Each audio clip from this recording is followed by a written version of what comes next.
Thank the committee for their expressed confidence in me. I know there are a lot of deserving people out there. Some deserve it more than I do. But I want to tell the committee members that none of those could possibly appreciate it more than I do. I'm extremely grateful. The only thing I would ask them to do is when they put my bust in the hall tomorrow, I'd like to be somewhere near Lawrence Taylor so I keep an eye on that sucker.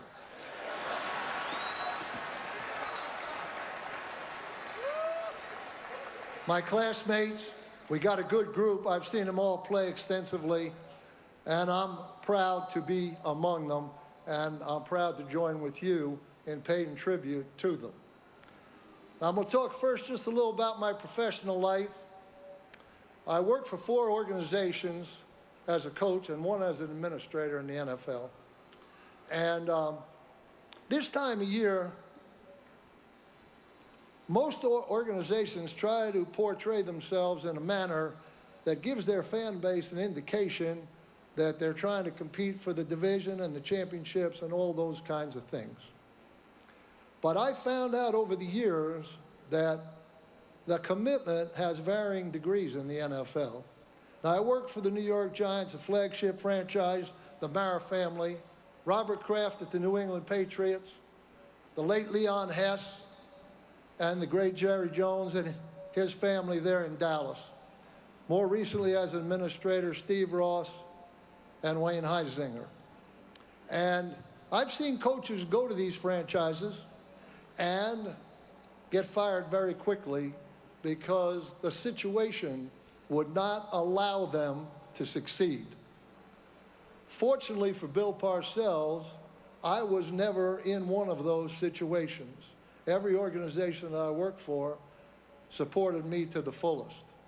And I'm grateful to the ownership of those places because that's what allows you and the players to succeed and go forward and become champions. And without that, you got no shot. But I was lucky to have it all the time. Now, my coaching staff, history has showed what I had, ladies and gentlemen. Top assistant coaches, sometime full-time assistant coaches their whole career, great position coaches, some retired, some still going, others on the college head coaching jobs, bowl championships, and then others in pro football, division championships, conference championships, and several Super Bowls. I was lucky to have some of the top names currently as head coaches in pro football. And I want them to know that I'm grateful for their support of me. Very, very grateful. I know I couldn't do it. That's the nuts and bolts of a football operations, your assistant coaches. And I just want to say I take pride in their individual accomplishments, and I'm looking for a couple more championships out of some of them, so let's go. Players, I got 4 or 5 of them up here on the stage with me. That ought to tell you all I need to know. But there was a time in my career when this whole thing could have gone either way.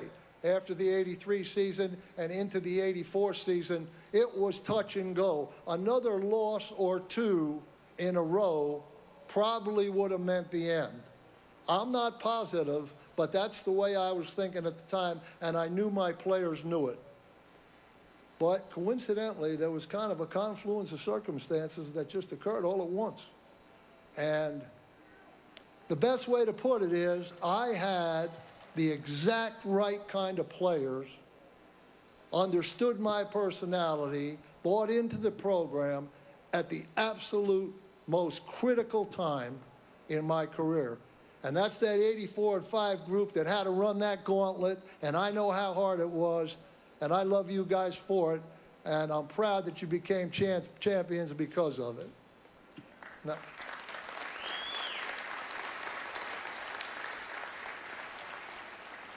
I had a lot of people, when I first came in the league, to help me. And I have to mention just a few names quickly. The late Al Davis, I don't know why he befriended me, but he advised me over a number of years. Tom Landry, Chuck Knox, Chuck Knowles, some of the great names in football history, took the time when I solicited information from them. And I always made up my mind, if I was ever in that position, I would help any young coach that ever asked, and I've tried to follow through with that. On the personnel side, Bucko Kilroy, the late Mike Holovac, Gil Brandt, and my longtime friend and confidant, Ron Wolf, helped me on the personnel side, and I'm grateful to them for that. You know, coaches like players now, they need agents. My first one was named Robert Fraley. I shared him with Cortez Kennedy. He was killed on a plane crash in the mid-90s.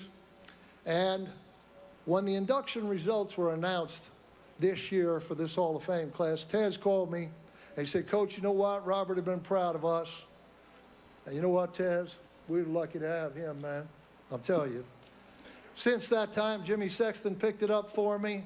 He's been a great friend. His secretary, Amy, done all the things necessary to support me in my efforts, and did a great job. And I thank you, Jimmy. Appreciate it, man. Now, you know, a coach has secretaries, unfortunately for them. And you might not know this, but Mondays are literally Blue Mondays in the NFL, no matter what happened on Sunday. Because on Monday, no matter whether you won or lost, something's bad. Some group on your team didn't play the way you wanted it to.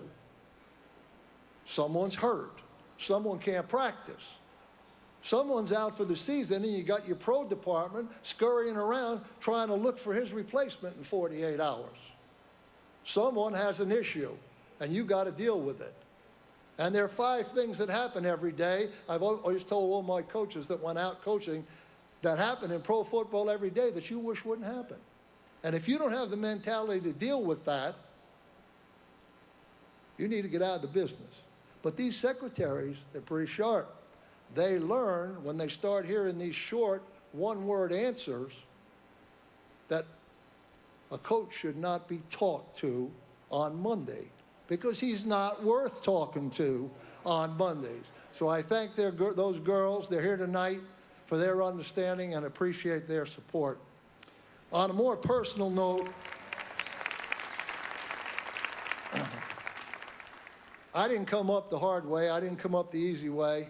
I grew up in an average American family, northern New Jersey, had a great dad, had a lot of wisdom, imparted it to me, had a mother that was highly confrontational. I probably got a little of that as well. Had 2 brothers, one of whom is deceased. I know he's looking down. My other brother's here tonight. And I had a sister. I know she's watching tonight. And it was all good. I guess that's the phrase now everybody's using. It was all good. And that's the way it was. I have 3 lovely daughters.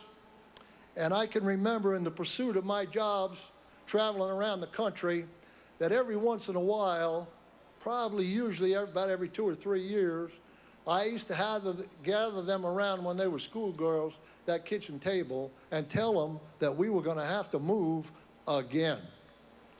And to look at the dismay and consternation and uncertainty on their faces was very painful to me.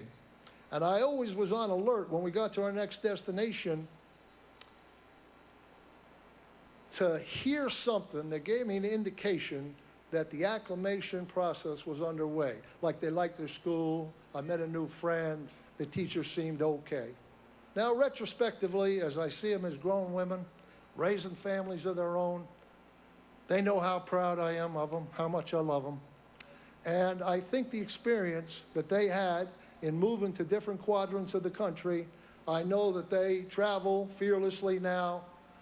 They're not intimidated by change, and they're directing their children in a proper manner, and they're productive citizens in society, and I felt like that was my main job as a parent. So I love you girls. My former wife, Judy, who kept the home fires burning when I either couldn't be, and there was a lot of this next thing, or wasn't there, she kept them burning. And I have repeatedly told her over the years that I think there's a great integrity about that. And I know full well that if it was just left to me, that I wouldn't have got the job done. I was not only married to her, but I was married to something else as well.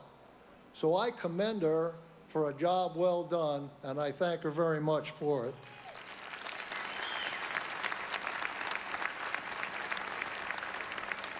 Now I got to tell you about a special guy. He's here tonight. He's 92 years old. He's my high school basketball coach. His name's Mickey Corcoran. He's pretty famous in North Jersey. He was everything that a 14-year-old guy needed. He was a coach, a teacher, a disciplinarian, a butt kicker. And I don't know how to characterize this relationship that we've had for 58 years, but whatever adjective you could use to portray something good, you could use it with this relationship. He's been a great friend to me. He's been like a second father. He's somebody I could always talk to, a guidance counselor. He knows the love I have in my heart for him. As I said, he's 92, and I got to get 10 or 15 more years out of you, Buster, so let's go.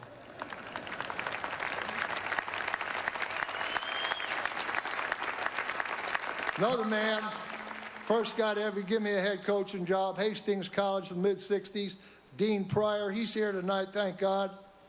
And I want to tell you something. He taught me one vital piece of information that I took with me and preached to every organization, to every university, to my coaching staff, to my individual coaches, and I remind myself every day. And that vital piece of information was, Bill, the players deserve a chance to win. And you as an organization or a university and a coaching staff and an individual coach and a head coach have an obligatory responsibility to give it to them. And I thank Dean for that piece of advice because I carried it with me and preached it all my life. So thank you. One other guy I'd be remiss if I didn't mention. I know he's down in Mississippi tonight. He's still coaching. He's a sick puppy like I was. Name's Ray Perkins. And he's the one that got me involved in pro football along with the late Ron Earhart. And I just wanted to mention Ray and tell him how much I appreciated him taking a chance on me when he didn't really know what he was getting. So I say thanks, Ray. I know you're watching. Now, I want to just say something about my experience in pro football. And there's a guy up on this stage that kind of got me thinking about something. And his name's Steve Young. And I heard him say this. I don't mean to put you on the spot, Steve. I heard him say this several years ago. He said that the locker room is a great laboratory for human behavior. And when he said that, it just kind of hit me. I said, you know what? This guy's right. This guy is absolutely right. Now, talent aside, we know it's the football business, but the only prerequisite for acceptance into that locker room is you got to be willing to contribute to the greater good. And if you are willing to do that, you are readily accepted. And if you're not, you're pretty much quickly rejected. Now, we got all kinds in this place. Okay, we got white, we got black, we got Latin, we got Asian, we got Samoans, we got Tongans, we got Native Americans. Ladies and gentlemen, I played and coached with them all. And the only thing that made any difference is, are you willing to help? And if you are, come on in. And if you're not, get the heck out of here. Yeah. Now, there are a lot, you'll remember this one, Steve. There are a lot of exit doors in pro football. And by exit doors, I mean vehicles that organizations or players or coaches could use to intimate to the public that it wasn't their fault that the team performed poorly. But Monday, about 5 o'clock in the afternoon after we watch those films, very seldom are any of those exit doors taken because it's premium in guys like this. It's at a premium. So we got the greater good and we got accountability. Now, we've got some rules and regulations in the locker room, but they're not written down. But after you've been there just a couple of days, you know what they are. And if someone should deviate and violate those rules, you find out that there's a judge and jury in that room. And they act decisively. And their decisions are final because we don't have any appellate courts in there. Okay? So we've got the greater good, we've got accountability, and now we got law and order. Now we got a wide range of emotions in this place, ladies and gentlemen. We got happiness, we got humor, practical jokes, hilarity, success, achievement, and then we've got that momentary time of exhilaration where you hoist that championship trophy over your head, and I don't know what happens, but some mystical blood kinship is formed. And although it's a fleeting moment, that kinship lasts for the rest of your life. And the thing I'm most proud of with my teams is they have it, and I know because I lived it, because when something goes wrong with one of them, all the others run to help. And I know because they've run to help me. Now,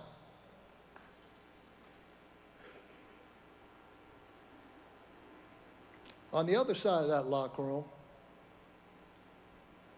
there's darkness, there's defeat, there's despondency, there's pain. You see those players carrying those IVs onto the aircraft after a midsummer or early season game in a hot weather city, and they're carrying their own IVs onto the plane, and the trainers are rushing to pack them in ice, and they can't sit in their seats because they'll cramp up, so they got to lay in the aisle. Ladies and gentlemen, they don't put that on television, but I was there to see it. There's pain, there's injury, there's tragedy, and even death. And I wish all of American society could have experienced what I experienced in this place. Because, ladies and gentlemen, it is a priceless, priceless education. In closing, about 10 minutes after I was named head coach of the Giants and my first press conference was over, the patriarch owner of the New York Giants, the late Wellington Mara, was at my office door, and he said, "Bill, let's take a walk." And he took me down the stairs, of course, to that same place that I was just talking about. And in the old Giant Stadium, the Giant players will remember that as you walk through the players' entrance, there was a little room to the left, and it was like a little alcove room, and it had a couple chairs in it. And Wellington took me over to the wall in that place. And on the wall was a little plaque, and it had an inscription on it. And coincidentally, that inscription was attributed to the first black player ever inducted into this Hall of Fame. His name was Emlyn Tennell, and he was inducted in the class of 1967. And that inscription said, "Losers assemble in little groups and complain about the coaches and the players in other little groups. But winners assemble as a team." Well, tonight, ladies and gentlemen, I get to do just that. I'm honored, I'm grateful, and I'm thankful to every single one of you out there that had something to do with this. Thank you very much.